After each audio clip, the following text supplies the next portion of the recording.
What do we want for the children of the world? Do we want parents to be so impoverished they have their children working in the cacao fields with machetes so that we can indulge in chocolate? Or do we want them to be able to form cooperatives so they can pay themselves enough to have decent lives and to be able to send their children to school? It's up to us. So please, look for the fair trade label when buying chocolate, coffee, tea, sugar, or products made with such ingredients like ice cream. Anything grown and harvested, including cotton, can be certified as fair trade. This guarantees that it was not made with either slave labor nor child labor, that the workers were fairly paid, and that the environment was protected. It is possible for an individual owner to have a company certified, but most fair trade companies are co-ops, freeing the workers from unemployment and capitalist exploitation. Artisans as well as farmers can have their products sent through the fair trade networks to online fair trade shops, as well as some actual stores and even a few chains. The average person in the United States uses up more than our share of the world's resources. Does that mean we're happier than peoples in other land? I'll be sharing a few ideas for you to consider as alternatives to heading off to the malls. By buying their products through fair trade networks, we can enable artisans and farmers to lift their families and communities out of poverty by block printing fabric, carving olive wood, making paper and paper products, weaving on backstrap looms, making metal art with hammer and chisel, harvesting cacao for our chocolate, gluing flip-flops together and carving them, harvesting sugarcane, or so many other skilled and creative works. A few years ago, I started buying fair trade gifts for everyone on my list and included in each package a paper telling the story of the artisan or the co-op that made the product. But I was concerned that the young boys on my list might not be interested in such non-electronic gifts. However, the second year I did this, one of those boys came up to me and said, "Carolfrances, I love your gifts because they always have a story." Consider the environmental impact of your purchases. If Ecuadorians can help support their families by working with tagua nuts, indigenous Mexicans by weaving baskets, Palestinians by carving the olive wood after they prune their trees, and the Vietnamese by carving fast-growing, fast-replenishing bamboo, they can have good lives without hurting the earth, as long as we buy their work. Impoverished communities all over the world face serious environmental problems. Can fair trade turn these into opportunities to lift people out of poverty? What if Bangladeshis could find some way of turning the dreaded invasive weed, the water hyacinth, which chokes up the riverways, into a source of needed income? And what if Sri Lankans could find some financial benefit from elephants, so farmers would fence them out of their farm plots instead of shooting them? What if Kenyans could find a way to take the discarded flip-flops that fill their oceans and beaches and turn them into something that people would buy, all the while providing income to poor women and employing expert wood carvers without endangering their forests. Well, how about making paper out of the water hyacinth and out of elephant dung? And what about paying Kenyan women to scavenge the beaches for discarded flip-flops so the carvers can cut, glue, and carve them into delightful things? So, what's this new word, upcycled, that I encountered when I started learning about fair trade? We all know that when we send our papers to be recycled, they're ground up, mashed to a pulp, and turned into new paper. Similarly, when Palestinians in Hebron, in the West Bank, Palestine, collect glass bottles, they're smashed up and melted down before being blown into new shapes. That's recycling. But upcycling doesn't disintegrate the product before creating something new with it. In these tote bags, tree of life sculptures, and toy trucks, the discarded saris, the oil drums, and the soda and beer cans can still be seen. How can we support, in some small way, the people of Palestine? Besides endlessly working for a ceasefire, we can buy their products. Embroidery is an art done throughout Palestine, but much of that which was available to us through the fair trade networks had come out of Gaza, and much of that is now sold out.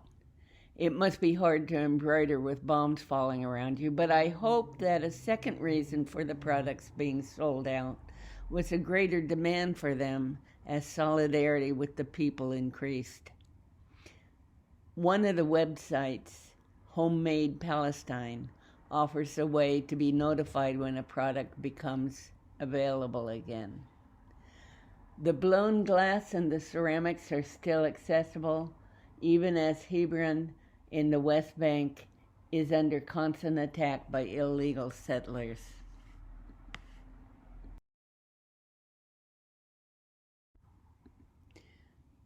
Look at the tiny X's in the Palestinian embroidery sample. That's the cross stitch used in the Middle East and Eastern Europe. Then check out the straight stitch in the Guatemalan sample. Both of these are made by women who deserve our support. These embroideries can be found in key holders, wallets, card holders, skillet holders, which slip over the handle of the skillet, and other such items. Here are some gift ideas for those on your list who love animals. The hand of this brass frog from China bends to grasp the stem of a plant. The silly animal below it is from the imagination of an artist in Appalachia. From Zimbabwe comes a series of animals made from seed pods, and from South Africa, this lion is totally beaded. The Mexican armadillo is alebrije, the art form that graced the movie Coco. And the gecko is made by Haitians burning the oil out of a 55-gallon oil drum, cutting it open and flattening it out, and then, remarkably, cutting the shape out with a hammer and chisel.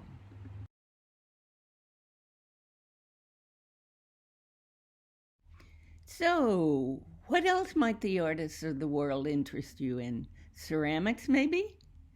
From Palestine, from South Africa, from Vietnam, each with their own unique character.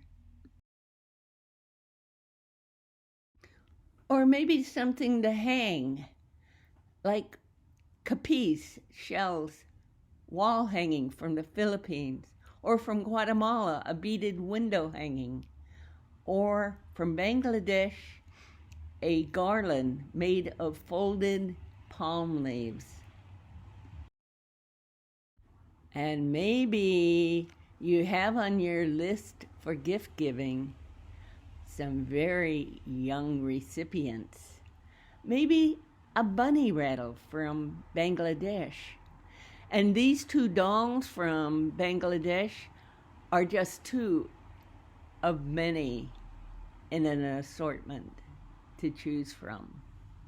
From Nepal, the mobile to hang over a crib. From Peru, the alpaca lion. It's really, really soft. From Kenya, the galamoto. The little legs go up and down as the child pushes it forward. And from Guatemala, a rabbit that actually pops out of a hat. And from Guatemala, from one co-op, these toys for us older kids. The Yippee Yappa, where players throw the balls into the basket. The table hockey puck that is flicked back and forth. The juggling balls, well, they're for juggling. And the Maya Flya is the Mayan answer to the Frisbee. It doesn't fly as far as a plastic Frisbee, which means the players stand closer to each other and can actually talk to each other. And besides, you can't fold up the plastic ones and put them in your pocket. And there's always clothing. For instance, from Ghana, this dress. From Nepal, these pants. From Guatemala, men's shirts. And from Palestine, an embroidered shawl. And jewelry. From the Dene, or Navajo, silver earrings. From the Kiowa Pueblo, turquoise earrings. From India, necklaces made by upcycling discarded saris. And from Cambodia, the peace gift. Artisans upcycle weapons that were dropped on their country. From bullet shells to bomb shells, into symbols of peace. Have you ever gone to a celebration only to find that someone else had gone to the same store as you did and brought the same gift? Well, here are a few ideas of unique gifts. In Kenya, artisans make such carvings out of a single piece of soapstone, with variations depending on the number of members of the family that is being celebrated. In Burkina Faso, there are a variety of cast bronze forms to choose from. In India, here's a bicycle with blades that roll over pizzas. From Mali, a tablecloth dyed in their ancient tradition of using minerals in their mud. And from Nicaragua, land of hammock makers, a hammock chair. My three favorite stores are these. Two stores that are part of the national chain of fair trade nonprofit stores, staffed by volunteers, 10,000 villages. The other is an independent shop run by Fair Trade Long Beach. I hope you can go to one or both of the 10,000 villages shops. They have mostly the same products. And also the Fair Trade Long Beach. Then you can finish it off by returning home and checking out the websites on ICUJP's webpage listing fair trade online shops, as well as videos about the co-ops and individuals that produce these wonders. Thank you for being here, and I do hope you start a practice of fair trade gifting. Remember, by buying fair trade, we partner up with farmers and artisans to create a better world.